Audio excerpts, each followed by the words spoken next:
tak membawa apapun juga saat ku datang ke dunia. Ku tinggal semua pada akhirnya saat ku kembali ke surga. Inilah yang ku punya, hati sebagai hamba yang mau taat dan setia padamu Bapa. Kemanapun ku bawa, hati yang menyembah dalam roh dan kebenaran sampai selamanya.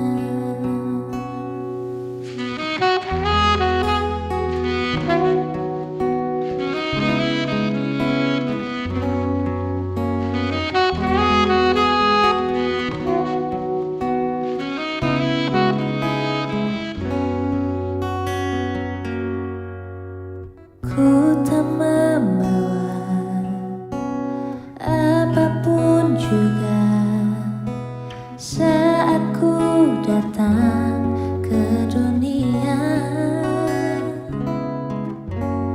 Ku tinggal semua pada akhirnya saat ku kembali ke surga. Inilah yang ku punya, hati sebagai hamba yang mau taat dan setia padamu Bapa. Kemanapun ku bawa, hati yang menyembah dalam roh dan kebenaran sampai selamanya.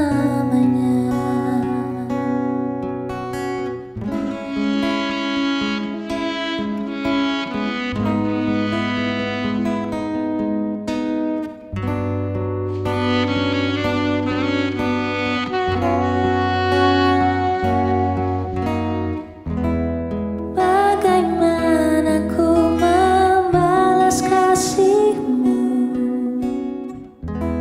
Segala yang ku punya itu milik-Mu, itu milik-Mu. Inilah yang ku punya, hati sebagai hamba yang mau taat dan setia padamu Bapa. Kemanapun ku bawa, hati yang menyembah dalam roh dan kebenaran sampai selamanya. Dalam roh dan kebenaran sampai selamanya.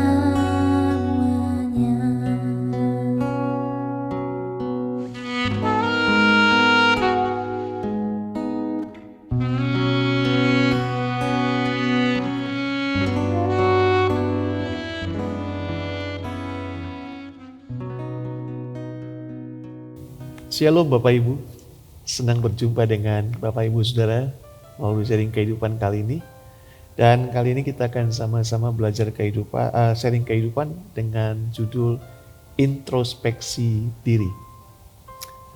Bapak Ibu yang kekasih dalam Tuhan, introspeksi diri artinya melakukan sebuah penyelidikan dalam diri kita sendiri untuk kita mencari tahu apa yang salah, apa yang kurang, dan apa yang keliru dari hidup kita. Dan setelah itu kita melakukan perbaikan-perbaikan supaya kita nggak melakukan kesalahan yang sama lagi. Nah, hal ini sama dengan ketika kita bercermin, Bapak Ibu Saudara bercermin ya. Waktu kita bercermin, kita melihat ada hal-hal yang kurang pas dari penampilan kita, mungkin dari rambut, dari baju, atau dari wajah kita. Kemudian apa yang kita lakukan? Dengan segera kita akan berbenah. Kalau rambut kita kurang rapi, kita akan langsung ambil sisir dan menyisirnya. Kalau wajah kita mungkin ada noda-noda, kita langsung membersihkannya. Atau kalau baju kita kurang rapi, kita langsung membereskan atau merapikannya. Nah, seperti itulah introspeksi diri Bapak Ibu.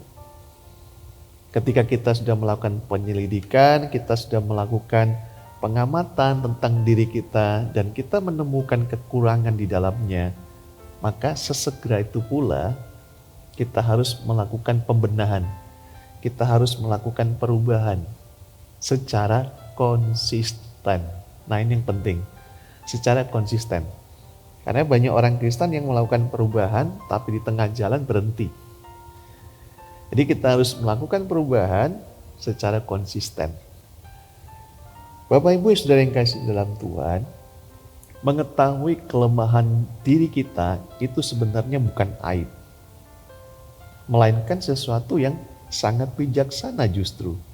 Karena kita ini adalah manusia yang tidak pernah luput dari kekurangan, kesalahan, kekhilafan, yang semuanya itu mendatangkan masalah dan problem dalam hidup kita. Siapa di antara Bapak Ibu Saudara semua yang tidak mengalami problem atau pergumulan hidup yang berat dalam kehidupan Bapak Ibu Saudara hari-hari ini? Mungkin aja ada di antara kita yang saat ini sedang mendengarkan siaran ini sedang menghadapi masalah, sedang menghadapi pergumulan yang berat, yang datangnya bertubi-tubi, yang akhirnya membuat kita pusing 7 keliling. Bagaimana menemukan jalan keluar, bagaimana kita bisa menemukan solusi dari masalah tersebut.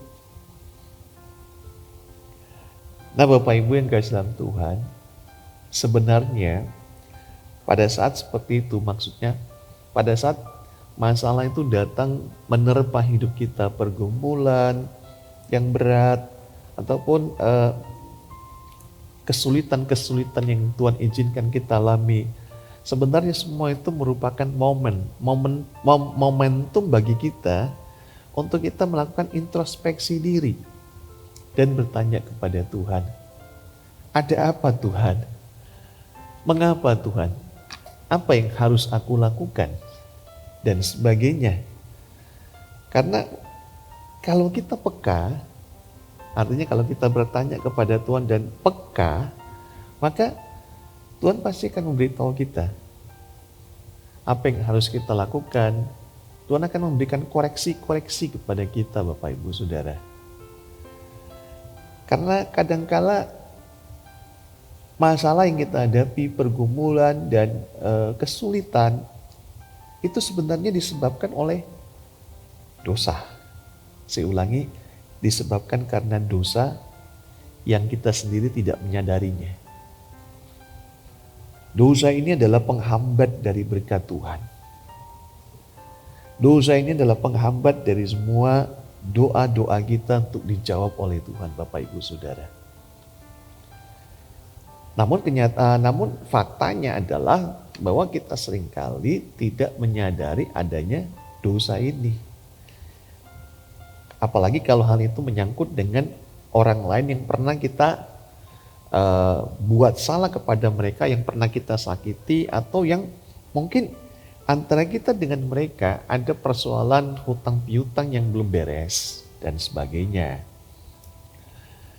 Nah, satu ketika terjadi kelaparan di Israel. Kelaparan ini terjadi selama 3 tahun. Karena itu raja pada waktu itu, yang adalah Raja Daud, bertanya kepada Tuhan. Jadi dia cari solusinya, dia bertanya kepada Tuhan. Dan Tuhan pun menjawab, memberikan jawaban kepada Daud. Tuhan berkata, pada Saul dan keluarganya melekat hutang darah, karena ia telah membunuh orang-orang Gibeon. Lebih tepatnya kita dapat melihat dalam kitab 2 Samuel pasal 21 ayat yang pertama. 2 Samuel pasal 21 ayat pertama berkata begini Bapak Ibu Saudara. Dalam zaman Daud, terjadilah kelaparan selama 3 tahun berturut-turut. Lalu Daud pergi menanyakan petunjuk Tuhan. Berfirmanlah Tuhan, pada Saul dan keluarganya melekat hutang darah, karena ia telah membunuh orang-orang Gibeon. Jadi ceritanya Bapak Ibu Saudara, pada waktu itu Yosua, jadi jauh sebelum Daud, Yosua saat mereka mengadakan kampanye peperangan menaklukkan tanah perjanjian, tanah Kanaan, di mana mereka telah menaklukkan Yeriko dan Ai, menghancurkan Yeriko dan Ai, menaklukkan bangsa itu. Kemudian raja-raja lain di tanah Kanaan mereka bersekutu, mereka bersepakat untuk kongsi melawan Yosua dan orang-orang Israel. Namun ada satu bangsa yang bernama bangsa Gibeon. Ini adalah orang-orang Amori isinya. Di orang-orang Gibeon ini mereka mengadakan sebuah permufakatan yang licik. Jadi mereka nipu Yosua dan para tetua Israel, para pemimpin Israel. Mereka utus beberapa orang untuk berjumpa dengan Yosua dan tua-tua Israel, pemimpin-pemimpin Israel pada waktu itu. Dan mereka mengatakan bahwa kami ini berasal dari negeri yang jauh. Dan kami sudah berjalan berhari-hari lamanya, inilah bekal kami yang kami bawa pada waktu masih panas-panasnya, masih anget-angetnya. Sekarang udah jadi kering. Dan mereka tunjukkan kirbat anggur mereka yang sudah robek, yang dijahit. Padahal semua itu adalah tipu muslihat. Tujuan mereka melakukan itu adalah supaya Yosua dan orang-orang Israel tidak memerangi mereka dan tidak membunuh mereka. Jadi mereka ingin mengadakan perjanjian damai dengan Yosua dan bangsa Israel. Nah, singkat cerita, akhirnya Yosua tanpa bertanya kepada Tuhan mengadakan perjanjian dengan mereka. Dan Yosua berjanji kepada mereka di hadapan Tuhan. Jadi perjanjian itu terikat di hadapan Tuhan. Bahwa Yosua dan bangsa Israel tidak akan membinasakan orang-orang Gibeon. Nah, singkat cerita, beberapa puluh tahun kemudian ketika Saul menjadi raja atas bangsa Israel, Raja Saul ini membunuh orang-orang Gibeon. Dan itu berarti Saul melanggar sumpah yang pernah diucapkan oleh Yosua kepada orang Gibeon dan terikat kepada Tuhan. Karena Saul melanggar sumpah itu Bapak Ibu Saudara dengan cara membunuh orang-orang Gibeon, maka Tuhan Allah murka kepada orang Israel. Tapi murkanya Tuhan ini tidak ditimpakan kepada Saul. Dalam arti murka ini tidak terjadi, tidak ditimpakan pada waktu Saul masih menjadi raja. Justru murka ini dihitung oleh Tuhan sebagai kesalahan bangsa Israel secara keseluruhan. Dan ditimpakan pada waktu Raja Daud menjadi raja menggantikan Saul. Jadi dengan kata lain, Raja Daud yang gak ngerti apa-apa pada waktu itu setelah dia memerintah atas Israel dan Tuhan menimpahkan hukuman 3 tahun kelaparan berturut-turut, Daud bengong. Kenapa ya bangsa yang aku pimpin ini mengalami kelaparan dan ini berlangsung 3 tahun berturut-turut? Ada apa? Lalu Daud kemudian bertanya kepada Tuhan dan Tuhan memberi jawab pada Daud. Dan Tuhan berkata, pada Saul dan keluarganya melekat hutang darah karena mereka membunuh orang-orang Gibeon. Nah, setelah mendapatkan petunjuk Tuhan tersebut, Daud kemudian bertanya kepada orang-orang Gibeon, apa yang harus dia lakukan supaya murka Tuhan hilang dari Israel, kelaparan diangkat, selesai atas bangsa itu sebagai wujud dari hukuman Tuhan. Lalu orang-orang Gibeon berkata, berikan kami 7 orang keturunan Saul untuk dibunuh. Dan Daud pun mencari 7 orang keturunan Saul, lalu ke-7 orang itu dibunuh. Dan sejak dibunuh, maka bencana kelaparan atas bangsa Israel selama 3 tahun berturut-turut sebagai bagian dari murka Allah. Karena mereka melanggar perjanjian yang pernah mereka ikatkan melalui Yosua. Terselesaikan. Tidak ada lagi kelaparan. Jadi saudara yang kasih dalam Tuhan, dari kisah ini kita mendapatkan sebuah pembelajaran rohani yang sangat-sangat jelas. Bahwa jika ada sesuatu yang tidak beres dalam hidup kita, maka kita perlu bertanya kepada Tuhan, meminta petunjuk Tuhan. Dan kalau kita diingatkan Tuhan, ternyata ada hal yang gak beres dalam hidup kita. Ada hal yang memang harus kita koreksi. Maka sesegera itulah kita harus cepat-cepat mengoreksinya, saudara. Karena Tuhan gak akan mendengarkan doa kita. Kalau masih ada salah, masih ada dosa yang melekat dalam diri kita. Jangankan menjawab doa, apalagi memberkati. Mendengar saja Tuhan gak mau. Jadi kalau saudara berdoa minta berkat, minta kelepasan, minta kesembuhan, minta berkat dan apa saja yang saudara inginkan, saudara berdoa minta Tuhan. Dengar, kalau masih ada dosa, kalau masih ada hal-hal yang belum saudara lakukan pemberesan di dalamnya, Tuhan gak akan jawab, saudara. Dosa itu penghambat. Dalam Injil Matius pasal 5 ayat 23 dan 24. Tuhan Yesus malah berkata begini. Sebab itu, jika engkau mempersembahkan persembahanmu di atas mezbah, dan engkau teringat akan sesuatu yang ada dalam hati saudaramu terhadap engkau, tinggalkanlah persembahanmu di depan mezbah itu, dan pergilah berdamai dahulu dengan saudaramu. Lalu kembali untuk mempersembahkan persembahanmu itu. Jadi dengan sederhana, dengan lugas dan tegas, Tuhan berkata begini. Hubungan dengan sesama yang gak beres. Saya ulangi. Hubungan dengan sesama yang tidak beres. Misalnya, masih ada unek-unek dalam hati, kemudian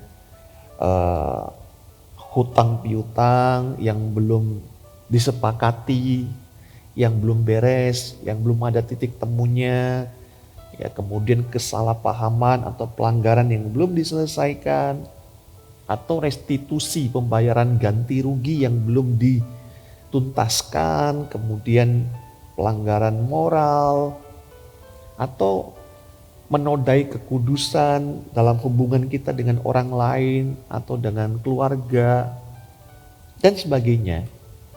Semua hal itu Bapak Ibu akan menghambat ibadah kita kepada Tuhan, termasuk doa kita. Pemazmur juga berkata loh, dalam Mazmur pasal yang ke-66 ayat yang ke-18. Dia berkata, seandainya ada niat jahat dalam hatiku, tentulah Tuhan tidak mau mendengar. Pemazmur sadar, kalau ada niat jahat, baru niat loh ya. Kalau ada niat jahat dalam hatiku, Tuhan gak akan dengar doaku. Jadi Bapak Ibu Saudara, doa-doa yang kita panjatkan akan hilang kuasanya jika ada noda atau celah yang tidak beres dalam sikap, niat, dan juga dalam perilaku kita yang tidak benar dengan sesama. Saya ulangi, sikap, niat, dan perilaku yang gak benar dengan sesama itu menjadi penghambat doa kita. Makanya kita perlu introspeksi diri. Dalam pelayanan, saya sering menjumpai orang-orang Kristen yang sepintas nampak baik dan cinta Tuhan.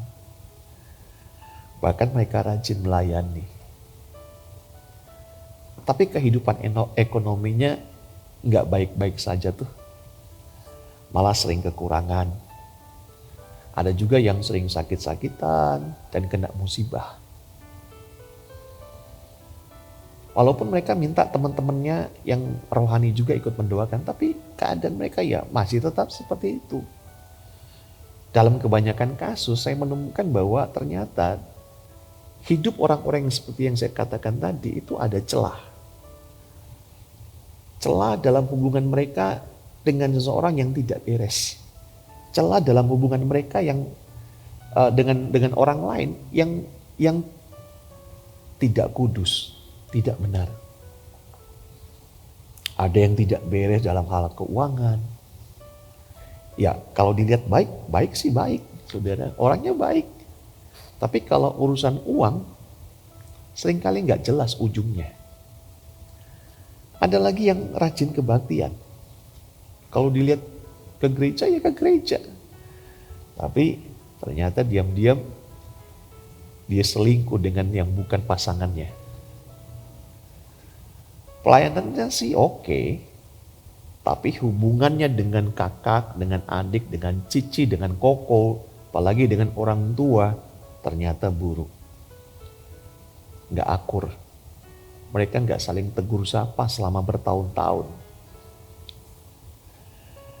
Nah, sudah tahu nggak saudara, ketika noda yang seperti ini, celah yang seperti ini, ketidakkudusan yang seperti ini, ketidakbenaran, tidak adanya integritas dalam hubungan kita dengan sesama, semua hal ini itu akan dibayar dengan harga yang mahal loh saudara. Saya ulangi, akan dibayar dengan harga yang mahal. Jadi dosa itu akan membuat doa kita kehilangan kuasanya. Makanya introspeksi diri. Kalau saudara ingin mengalami kasih dan kuasa Allah, melihat doa-doa saudara terjawab, terrealisasi dalam hidup saudara, maka jauhkan dosa, tinggalkan dosa. Ya, gak ada cara lain. Tinggalkan dosa. Bereskan relasi kita dengan orang lain. Ada seorang ibu yang menyaksikan bagaimana dia mendapat teguran dari Tuhan. Meskipun ibu ini sudah menikah, tapi sebenarnya dia berbagi cinta dengan mantan pacarnya atau mantan kekasihnya. Dia tidak terlalu mencintai suaminya. Dia menikah dengan suaminya yang sekarang itu karena pelarian. Artinya dia menikah terpaksa karena mantan kekasihnya itu lebih dulu menikah. Jadi karena mantan kekasihnya sudah menikah duluan, jadi dia mencari pria lain yang menjawab masalahnya dia, yang bisa menjawab rasa malunya dia, kepahitan hatinya dia, rasa kecewanya. Menikahlah dia dengan suaminya yang sekarang. Tapi ternyata sekian tahun mereka menikah, diam-diam ibu ini membangun relasi dengan mantan kekasihnya yang juga sudah menikah. Melalui media sosial mereka saling berinteraksi, sering berteleponan. Sampai satu saat, karena ibu ini orang Kristen, anak Tuhan, satu saat Tuhan tegur ibu ini. Caranya bagaimana? Caranya Tuhan izinkan ibu ini mengalami kecelakaan demi kecelakaan. Yang meskipun itu kecelakaan yang kecil tidak merenggut nyawanya, tapi setidak-tidaknya telah menimbulkan kerugian yang berarti bagi dirinya. Dan ibu ini juga merasakan bahwa doa-doanya gak kejawab oleh Tuhan. Tuhan gak dengar doa-doanya. Dia merasa seperti itu. Akhirnya ibu ini menyadari bahwa ada sesuatu yang gak beres dalam dirinya. Dan setelah dia introspeksi diri, dia temukan ternyata relasi hubungan yang dia bangun dengan mantan kekasihnya itu salah di hadapan Tuhan. Dia telah mengkhianati rumah tangganya. Dan sejak saat itu, dia bertobat. Dia minta ampun kepada Tuhan, juga kepada suaminya. Dan Tuhan juga memulihkan keadaan ibu ini. Bapak Ibu Saudara yang kasih dalam Tuhan, saya ingin menegaskan kembali, penghambat doa kita adalah dosa. Jangankan menjawab, mendengar saja Tuhan gak mau. Yesaya pasal 59 ayat 2, kitab Yesaya 59 ayat 2 berkata, Tuhan itu menyembunyikan wajahnya kepada kita. Dia gak mau dengar doa kita kalau ada dosa. Itu sebabnya introspeksi diri. Siapapun kita, termasuk saya. Yuk kita introspeksi diri. Dan kalau kita temukan ada yang gak beres dalam hidup kita, jangan tunda untuk melakukan perubahan. Jangan tunda untuk bertobat. Cepat. Karena hal itu akan mendatangkan keuntungan bagi kita. Kalau kita cepat-cepat bertobat, berubah. Dan juga bisa menjadi berkat bagi orang lain. Jadi sekali lagi, mari introspeksi diri kita. Ini bukan berbicara masalah aib, tapi berbicara soal langkah bijaksana yang akan membuat hidup kita dipulihkan, hidup kita diberkati, dan kita bisa menjadi berkat dan terang bagi orang lain. Saya percaya kalau saudara ambil langkah introspeksi diri dan mau berubah, Tuhan pasti pulihkan hidup saudara. Amin. Mari kita berdoa. Bapa, terima kasih buat firman Tuhan pada kesempatan ini. Engkau mengingatkan kami kembali untuk kami selalu mengadakan introspeksi diri kami. Mencari, menemukan hal-hal yang salah, hal-hal yang kurang, yang tidak berkenan, yang tidak kudus, yang tidak tulus. Dan setelah kami menemukan hal itu, kami mengambil langkah perubahan supaya kami tidak jatuh dalam lubang yang sama. Sehingga dengan demikian, Engkau mendengarkan doa kami dan Engkau memberkati hidup kami.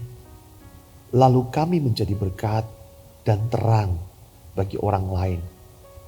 Karena untuk itulah kami dipanggil menjadi serupa dengan Kristus, menjadi terang di tengah kegelapan. Hamba berdoa bagi jemaat-Mu, bagi semua pendengar. Mereka yang hari-hari ini mungkin berbeban berat. Hari-hari ini mungkin sedang menghadapi musibah demi musibah.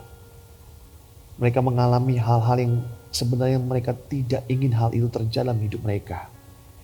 Dan mereka menemukan jalan buntu untuk lepas dari masalah ini. Hamba berdoa, biar melalui firman ini Tuhan, mereka boleh mengintrospeksi diri di depan Tuhan. Bertanya kepada Tuhan. Dan Tuhan menjawab mereka melalui Alkitab yang mereka baca. Dan ketika mereka menemukan jalan keluar, mereka mengambil langkah itu sesegera mungkin. Dan mereka akan melihat beberapa hari ke depan, hidup mereka akan Tuhan ubahkan. Tolong Bapa, ini doa hamba untuk semua pendengar. Hamba berdoa bagi semua yang sakit, apapun juga penyakitmu saudara. Imanmu kepada Yesus Kristus akan menyembuhkan engkau. Dan di dalam nama Tuhan Yesus, segala bentuk penyakitmu apapun juga oleh bilur-bilur Yesus disembuhkan sekarang juga. Terima kesembuhanmu dalam nama Tuhan Yesus. Terima kasih Bapa dalam surga. Inilah doa kami yang kami panjatkan di dalam nama yang Maha Kudus, Tuhan kami, Yesus Kristus. Haleluya. Amin. Shalom. Tuhan Yesus memberkati saudara semua.